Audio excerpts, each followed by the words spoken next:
Podcasting from Singapore and broadcasting all around the world. You're listening to the EdTech Chat Podcast, taking the pulse of educators from all over the globe and bringing what you need every week.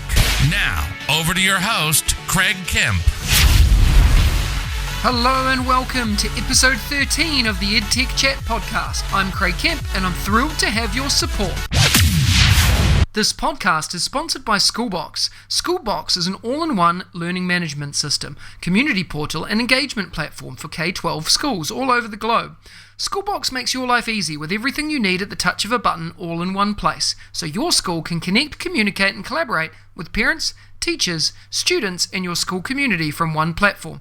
I get a lot of questions from listeners about products and tools like Schoolbox. This week, I had the opportunity to talk to the founder of Schoolbox, James Leckie, about his views about EdTech globally, what drives him to create better solutions, and why Schoolbox has been successful.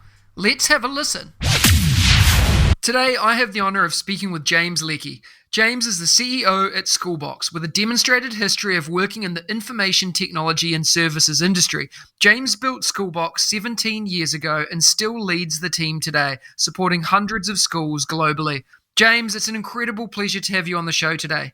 Are you ready to talk about education and technology integration? Yeah, thanks, Craig. Thanks for having me today. Absolute pleasure. Let's go. Why don't you start by describing your current role and what inspires you to do what you do? I'm the Chief Product Officer at Schoolbox. I look after the strategy and development of the product. So my job day to day is basically talking to teachers, understanding their pain points, and converting that into new technology. So I go away with the things that teachers have told me, the things that they really need fixed in the world, and I turn those into solutions for them. It sounds like an amazing opportunity for you to learn about what's happening in the school day to day and then really trying to provide a product that changes the way we do things and helps to solve those problems. What excites you about education today? Look, I'm really into finding new solutions that can enable teachers to deliver more personalised learning. I really want to make sure that teachers can really deliver an individualised experience to every student. So I look at our software as a way to enhance teachers' abilities in their delivery of their teaching and learning. So for me, it's about helping teachers become better mentors and coaches and getting the paperwork out of teaching and learning. So I want to minimise the amount of sort of extra work that teachers do around marking, grading, all of those things that I think can end up taking up time away from good quality educating time with the student. So for us, it's really important that our solution can enhance that teaching and learning experience. And for me, I think the best way that we can do that is to actually give teachers the right insights at the right time so that they can then deliver the right experience to the right students. So if you've got a large class of 20 or 30 students and you need to be spreading your time effectively across all of those students to get them the best experience, it's important that our technology looks for opportunities for you and helps you identify those opportunities where you need to spend more one-on-one time with the students. And on that note, James, I mean, Schoolbox has become this powerhouse, more than an LMS, really, that's on the market now, and schools are just eating it up. Tell us a little bit about Schoolbox. How did it start? Why did you build it? And what are your next steps? It's a long story. So actually, as the founder, I started working on Schoolbox almost 17 years ago now. And so the story goes all the way back to one of my first jobs in a school. I was hired as a sort of a systems person inside a large education institution. And one of my first roles in that school was actually to look at and purchase a learning management system for the school. And I spent a lot of time going around to teachers in their classrooms, talking to them about what they would need from a system and how it could better deliver for them in the classroom. And I reviewed all of the products that were on the market at that time. And many of the products that we looked at didn't have a concept of the classroom. They came from a tertiary experience. They came from that university level delivery system, and they didn't have the concept of a classroom, and they didn't understand some of the extra ongoing activities that were going beyond the classroom in that K-12 experience. And they also didn't comprehend the engagement with parents in the learning experience and how important in K-12 it is to have parent engagement in the learning experience. And so we saw that there was a gap there for a learning management system to be developed that could meet all of those requirements. And I just happened to, probably by mistake, said I could probably build something better myself. And of course, the school held me to that. And here we are today. I've now spent the last 17 years building that LMS that I thought the market didn't have. And so we've come a long way. But I think I've managed to blend a lot of the different ideas into one product that really does target that K-12 marketplace. And what are the next steps for Schoolbox? What's coming out next? What can you tell us about the things that you've learned from teachers and what we're going to see in the coming months and years? So I guess from my perspective, the things that I'm going to be focused on is, for me, I'm really interested in credentials, micro-credentials, and showing students progression over time. So one of the areas that we're really focused on at the moment is how do we capture a student's learning journey and display that progression over time. And we want to do that across not just classes, but also multidisciplinary. And we want to capture a whole picture of the student so that we can have a portfolio that really represents the student's achievements at a school. So that's something we're really interested in at the moment and something that we'll be adding into the product shortly. We think we've sort of got to the ends of where we needed to go with continuous reporting and the LMS functionality, that pure assessment functionality. But now we're looking into what else tells that student's story, what else can tell you and give you more insight about who this student is and where they're at with their learning. And it's an exciting journey you've been on to develop the amazing product that you've got today. And from your stories and what you're sharing, you really get the opportunity to talk to people a lot. What's your best advice for the people listening today in relation to educational technology? Look, the edutech industry is booming. There is a lot of tools and a lot of technologies coming out at a very fast and rapid rate. And no longer do we see the traditional sort of, borders between software. We're seeing a huge increase in lots of different apps. We call it the app marketplace. And this is both a blessing and a curse. The app marketplace can bring on a huge amount of new technology, new ideas, and bring in new concepts really quickly and really easily. But it can also create, a change fatigue and an idea that all of these new techs and new technology can wear people out.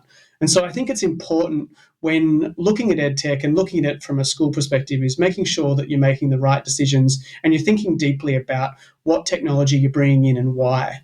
And making sure that when you do introduce new technology, it works harmoniously and seamlessly within the existing environment. And it's not creating double handling or extra work just to bring that piece of software in. I think it's really important that you do have a well-integrated feature set of tools that teachers can use. And that's part of what we do as well. We try and make sure that the tools are available, but they're plug and play. So you don't have to do all that extra work to integrate those tools.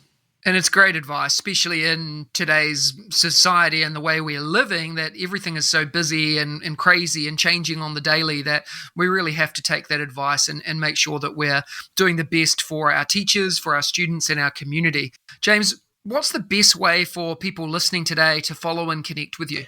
Look, I'm on all the usual things. I'm on Twitter under jleckie. I'm also on LinkedIn. They're the two best places, I think, to get in touch with me and follow me. That's where most of the blogs that I write and the information I post about what we're working on is shared through those channels. James, thank you so much for your time today. It's been a real pleasure. Thanks very much, Craig. Get connected at schoolbox.com.au. The links are in the description below. As I've shared before, I continue to work with the incredibly talented Mark Quinn to improve the final audio quality of this podcast. He has his own podcast production studio that provides editing and mastering services to content creators. To connect with Mark, please see the details in the podcast notes below. Last week, I talked about creating the new normal for school life post-COVID-19. I hope you had the opportunity to listen and think about what you think the new normal should look like and identify steps to get there and make a difference. If you haven't listened yet, go back and listen to last week's episode and spend some time thinking about it. This week, I wanted you to think about your students. I'm a huge advocate for student voice, and this is often a forgotten element in schools. For the past few weeks, we've spoken a lot about strategy and culture when it comes to successful technology integration and implementation, but we haven't once stopped to think about and discuss student voice and choice and where that fits in. In your school, what does student voice and choice look like when it comes to EdTech? Do you have student tech ambassadors or representatives? I'd love to hear how you embrace student voice with technology. Please share via the normal social channels. A tool that has positively impacted the authentic and purposeful use of technology into classrooms and meeting rooms that I have worked in is Hootsuite. Hootsuite has been a long-time favourite for me in the world of scheduling tweets and messages and posts across multiple platforms. Hootsuite has become the best way to manage social media and is used by millions of people globally every day. For those of you that don't know Hootsuite, it's an easy-to-use social media management platform that takes the form of a dashboard and supports social network integrations for Twitter, Facebook, Instagram, LinkedIn, and YouTube. The free account allows you to manage 3 accounts, and the pricing plan isn't too expensive if you choose to go there. I choose to keep it simple with the free account, and I manage the sharing of my Facebook, Instagram, and LinkedIn pages from there. As you know, I'm also a huge fan of Twitter, so I use Tweetdeck for that. This is great for hashtags and searching for content, particularly if you're a fan of Twitter chats like me. I choose to use Tweetdeck as my exclusive management tool for Twitter, as I spend the majority of my social time here. Definitely check out tweetdeck.com too, as a follow-up if you use Twitter. I highly recommend that you take a look at Hootsuite and Tweetdeck. The links are in the description below.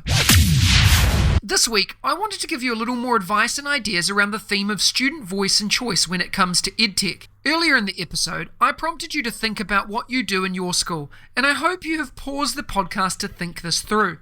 I'm a huge advocate for student voice in all elements of teaching and learning, and in particular where my passion lies, with the authentic and purposeful use of technology to add value to learning. Today, I wanted to share one particular program that I've developed and have successfully implemented in more than 15 schools globally now, the Student Techsperts. Techsperts stems from technology experts and is the name I gave to my groups.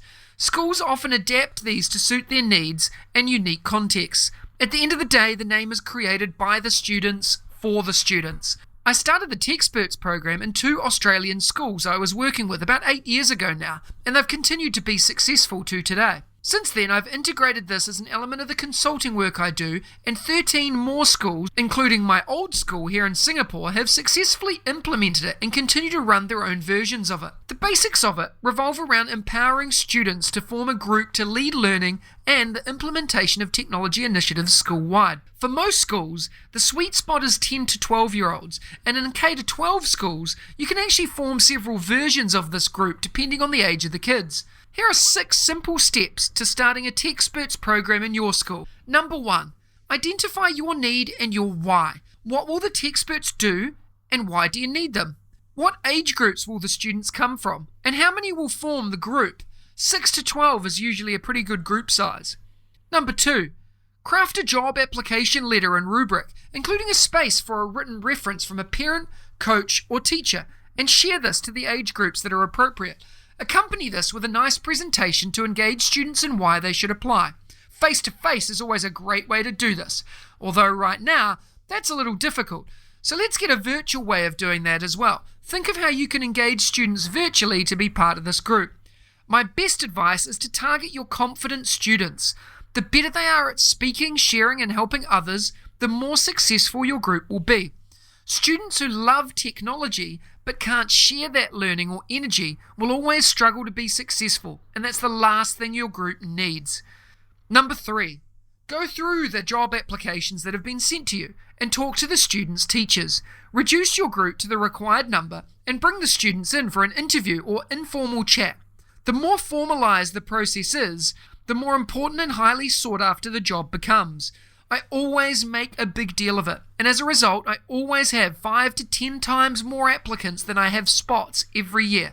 Once you've got your number, it's time to spread the news. Number 4, make a big deal of it when you're announcing your group. Print t-shirts, make certificates, award them at assembly, bring the principal in, and spread the news far and wide. Celebrate it and be loud and proud. Number 5, start with a bang. Make your first official meeting fun and interactive and action-packed, but most importantly, empower the kids to decide what they want to do. Start a conversation and let them lead the discussion. What will our group do? How can we help? What needs fixing? What problems are there in our school or community in relation to technology? How can we help? And ultimately, what will our group be called? Number 6, create a student to-do list and get cracking. Make the meeting short, sweet, and to the point. Eventually, the students will run and lead these meetings on their own. Whether they're weekly at lunchtimes, after school as part of your extracurricular activities, or during class time, the choice is yours. Enjoy the process and start planning big. If you create your own Techspert group, remember that I'm always happy to help.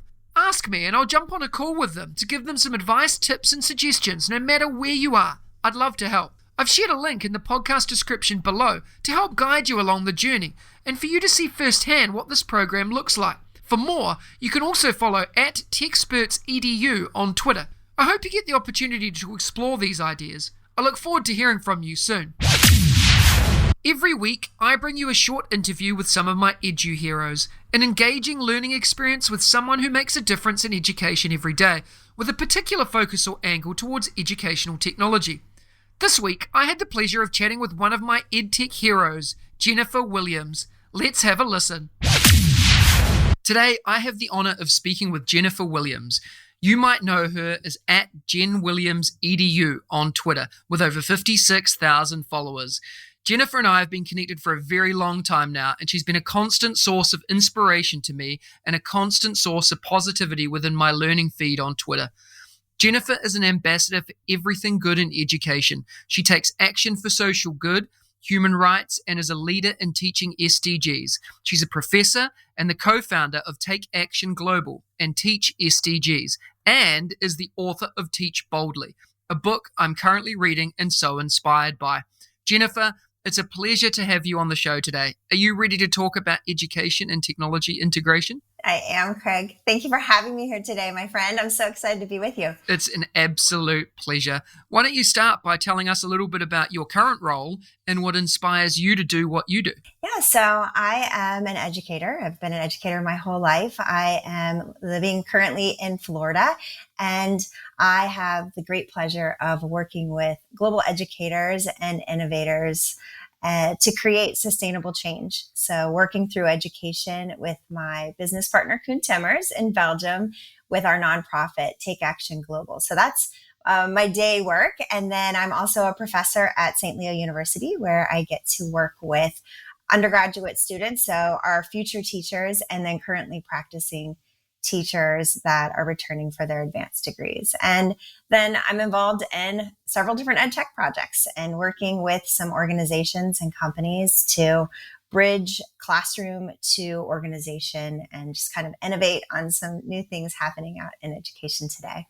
You're just doing so much and it's totally inspiring, and you must have so many things going on. You have access to a lot of different parts of education. What excites you about education in general today? Yeah, I mean, I love that you're asking what excites me. I just feel like it's the best time to be an educator. It's just such an exciting time. And I mean, there's just so many things happening. For me, I just rolled off of a project with Koen and our work with Take Action Global. So it was called the Take Action Project. And I felt like that kind of captured everything that I love happening in education right now. So teachers and students from all around the world working together to innovate and collectively come together for action for social good. And so with that project, we were able to move students. We had 500 classrooms, and they were age kindergarten, so age 5, all the way up through grade 12. And they were working for 9 weeks, moving from levels of self to local environment to the planet, and then actually out to the universe. And so we were able to partner with different organizations, including the United Nations and WWF and NASA, to help us through each of those levels as we were answering a question, which was, what is the future we want to create? So that kind of brought together everything I love happening right now in education, which is innovation and exploration and really using inquiry to help students to bring their voices out to the world. That's just so inspiring and a real way to make a genuine difference. Tell us a little bit about your work with the SDGs and what inspires you to continue leading in this field. Yeah, so the SDGs, if anyone in your audience is not familiar with the SDGs, and most of the world is not, so they are the Sustainable Development Goals, also known as the SDGs, also known as the global goals. And these are 17 goals that we as a world agreed upon in 2015. And so we're working to reach these goals by 2030. And they cover everything. So no poverty, life on land, life on water, peace and sustainability. And we actually have our very own goal, which is SDG 4, quality education. But I believe teachers and students are working within all of these goals. So I started really getting interested in the SDGs when they came out and wondering who was doing this work and bringing educators into that conversation at the UN. And so couldn't find an answer, reached out to the United Nations, and surprisingly, like, we were shocked, but we had sent a tweet and they responded. So it was like magic, and we went to the UN, and from there we created a hashtag, and now we have so many educators around the world working to teach SDGs every day. But I think for me, the SDGs represent this roadmap on how to get us to advance and progress, and not just education, but in our whole world. And so we're in 2020 now, which we have 10 years left, and it's this decade of action. And so we're seeing educators rise up with their students to really, I believe, lead the way forward for the rest of the world in reaching those goals. And I love that description that you've given about what the SDGs are, but more importantly, what they mean for us, not just as educators, but as a population living today. And I think that's a really big lesson and a big takeaway for me out of this, is that it's not just something that someone's doing, it's something that we all have responsibility in taking action on. And I think that description is amazing. What's your best advice, Jennifer, now, and bringing it back to sort of educational technology? What's your advice for educators in relation to EdTech? So anyone that's in EdTech, like, we're kind of living in this EdTech space, or anyone new to EdTech, my best advice is really to be ready for change. Things are moving really fast. and it's not just in EdTech. I mean, I think in education, but just in our world, things are moving really quickly. There's a lot of noise. And so I feel just as you learn something, like I'll be with educators and they'll be like, oh, I just learned this great new tool. And the focus for them, they're thinking about the tool, but we really just need to be ready, because just as you learn one new thing, something new is going to come. So with being ready for change, I think that really close to my heart is staying connected to purpose. And so spending a lot of time really establishing your own purpose, helping your students to connect to theirs. And then with that is also start before you're ready. So once you have that connection to purpose, it's like jump right in, because with anything around EdTech or innovation, and the fact that it's going to change, it's not something where you're going to want to wait until you have all of those pieces. You kind of just have to jump in and start putting them together. I've found, Jennifer, and I'm sure you have as well, that social media is a really great place to do some of that learning and engaging and growing, and to find the best advice. Tell us a little bit about your choice of professional learning networks. Where do you engage, and who should we be connecting with? Gosh, I love social media. I think for me, every opportunity, relationship, new experience within our profession of education, for me, I can kind of stem it back in one way or another to Twitter. And Twitter, I think, is a great entry point for educators. The way we met, I love, we're just such good pals now, but I know when I had jumped into Twitter many years ago and just really uncertain of the space, again, jumping in before I was ready, I was like, I don't know what this space is. I'm very confused. What are these @ signs and hashtags? And I think I had seen like this list, and you were at that top of that list, and it said, here's an educator who will help guide the way. And you're on a whole different part of our planet, but I sent a message and you responded. And I think that's the beauty in Twitter. And it's finding the people that are generous of their time and of their resources and their knowledge, but using Twitter as an entry point. So I've really been, I love Twitter. I use that as a space to connect with people and then kind of moving it beyond Twitter. So then like we're in a podcast today, or how can we move it to spaces like Slack or maybe even blogging.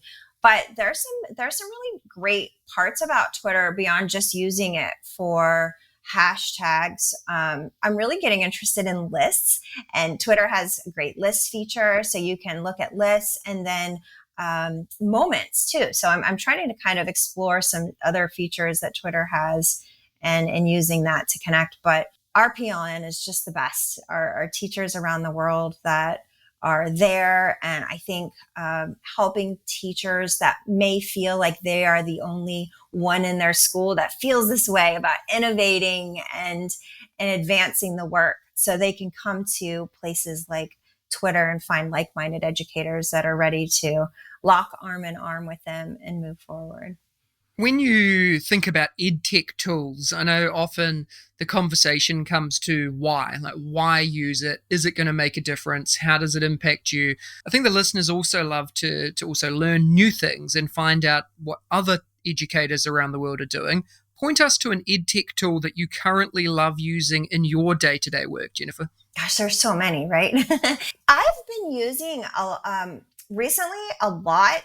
I've been needing to create videos, like how-to videos or videos about storytelling and sharing experiences from the classroom. And so I've been using Adobe Spark for a long time now, but more for posts and Adobe Spark page. But I had never really used Adobe Spark video. And about, 8 weeks ago, I needed to start creating some videos. And so I was like, I'm going to give it a try. Videos aren't I much prefer writing. And so videos, I get a little nervous because I always put so much thought into it and I want to make sure everything is accurate. And so they end up taking me a long time. But Adobe Spark Video, I'm totally digging it. And so I've been able to go in there. I can bring in my slides. And then what I love about it is when I've used video before, and maybe it's a 20-minute video, and I can be like spot on till minute 18, and then I mess up. And I'm like, and then, instead of clipping it and doing all that tech piece, because I'm not too savvy with that, I'll just re-record it. So it's just a mess. But with Adobe Spark Video, I'm able to do just clips. And so I can and I just did a video last week, and the person I was doing it for, they're like, ooh, can you just pull out this one? I'm like, yep, I can do that quickly with Adobe Spark. So it's great. It's great for storytelling. You can get that quick link to share out and then go back in and edit at any time. And my favorite part about it, again, I'm not the best with all of the tech behind production of videos, is that you can overlay music, and they have this beautiful library of tracks that you can overlay right over the slides. So it's fun. I love everything you've sort of shared here to do with the learning journey that you've gone into, and I've heard nothing but positive things about Adobe Spark. It's not something that I've explored much, but it's something that's gone on my to-do list because I'm hearing so many great things about it. I think you've described, Jennifer, the perfect process here of what we all do every day as educators, and that's learning and growing and trying new things, even though we have no time to do it. As an educator, we seem to find time. We have 26 hours in a day, I think, sometimes. And for me as an educator, and I'm sure you and our listeners as well, learning is important. What's one book or resource that you've been reading lately, or just one of your all-time favorites? Tell us why we should be exploring it. My stack of books right now is super high. I keep buying, I'll see a book on social media, and I'm like, I got to get that. So I have a huge stack ready to go. But I've been involved recently in a comic books project, and it's with educators from around the world. I think we have about 35 educators in our group, and we're working through virtual exchange, and then we're talking about comics as our medium and using comics in the classroom to teach English language. And so my background's in literacy, and I kind of missed the whole comic book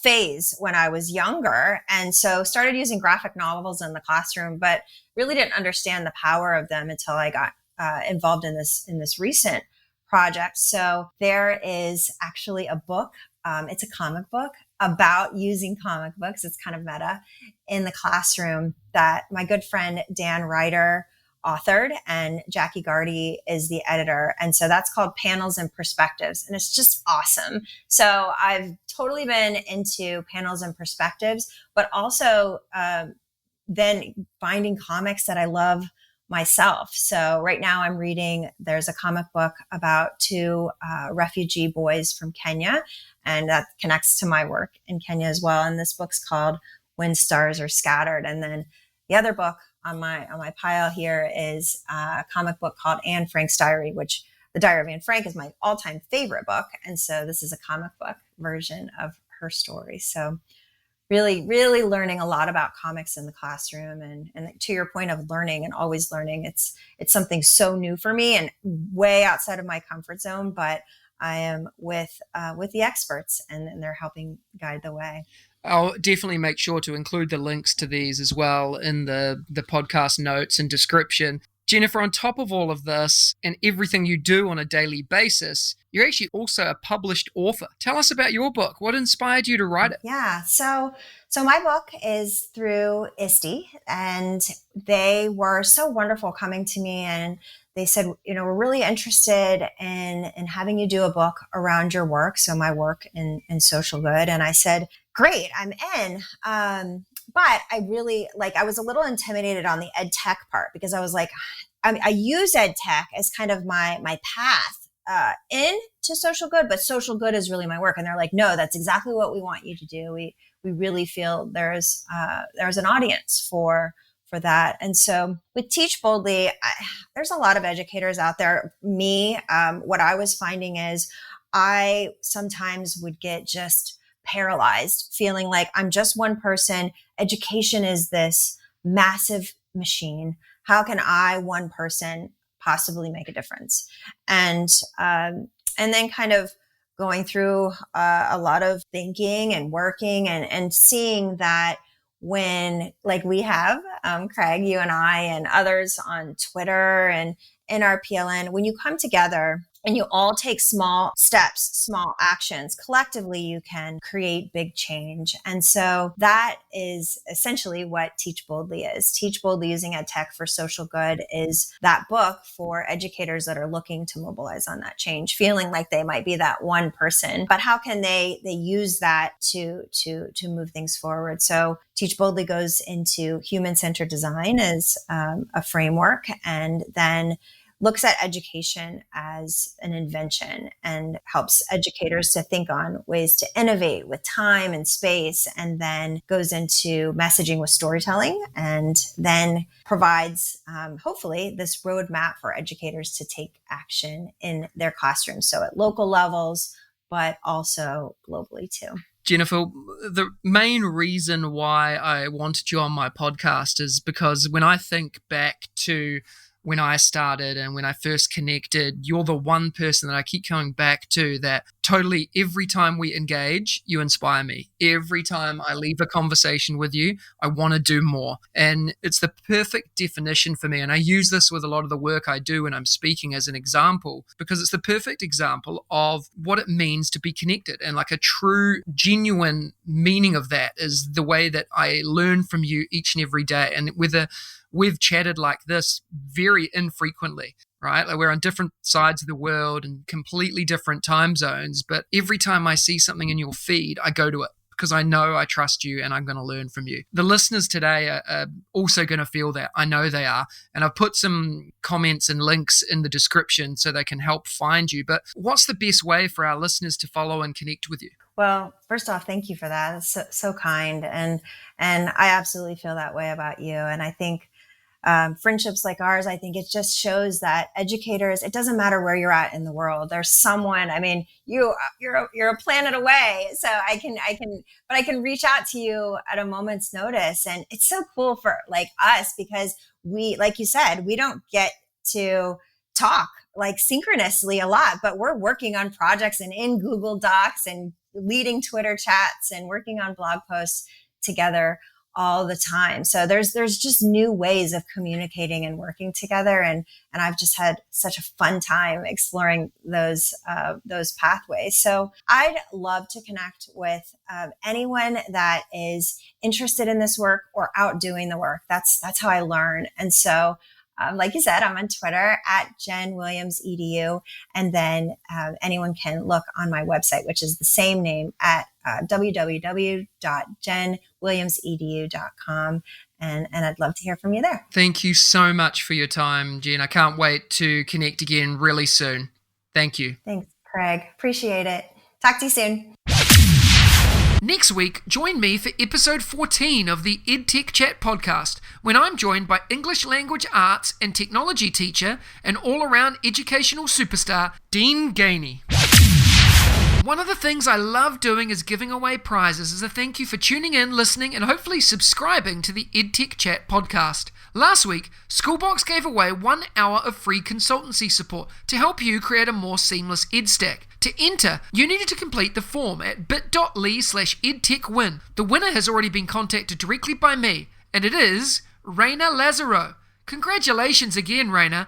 In addition, last week, Jennifer Casa-Todd gave away 2 copies of her book, Social Leader, Moving Students from Digital Citizenship to Digital Leadership. The winners of the books are Troy Harkin and Kathy Renfrew. Congratulations, Troy and Kathy. This week, our sponsor Schoolbox is giving away another hour of free consultancy support to help you create a more seamless ed stack. Remember that this hour can be used however you want, so get entering. To win, you need to go to bit.ly/edtechwin and complete the short form. It'll take you about a minute. The link is in the description below. Competition closes on Wednesday the 5th of August, and the winners will be contacted directly by me and announced on next Friday's podcast episode. Good luck. If you enjoyed today's episode, please smash that subscribe button and share it with your colleagues, friends, and families. I really do appreciate your support. Please remember to spend 2 minutes to rate this podcast too, so we can reach even more educators and EdTech enthusiasts globally. Please share your favorite part of today's episode by tagging me on Twitter, Facebook, Instagram, or LinkedIn. And don't hesitate to ask me questions that I can answer in an upcoming episode. Remember, you have the chance to win as well. Check out the links in the description below for more, and I'll see you again next week. Thank you for listening to the EdTech Chat Podcast, creating a community for educators to learn, share, and grow. If you liked today's episode, please don't forget to subscribe so you don't miss another episode, and be in the drawing to win prizes every week. If you know others that would enjoy the show, please hit that share button and brighten their day. Join us again next week for your weekly EdTech Hit with @Mr. Kemp NZ. We'll see you again soon.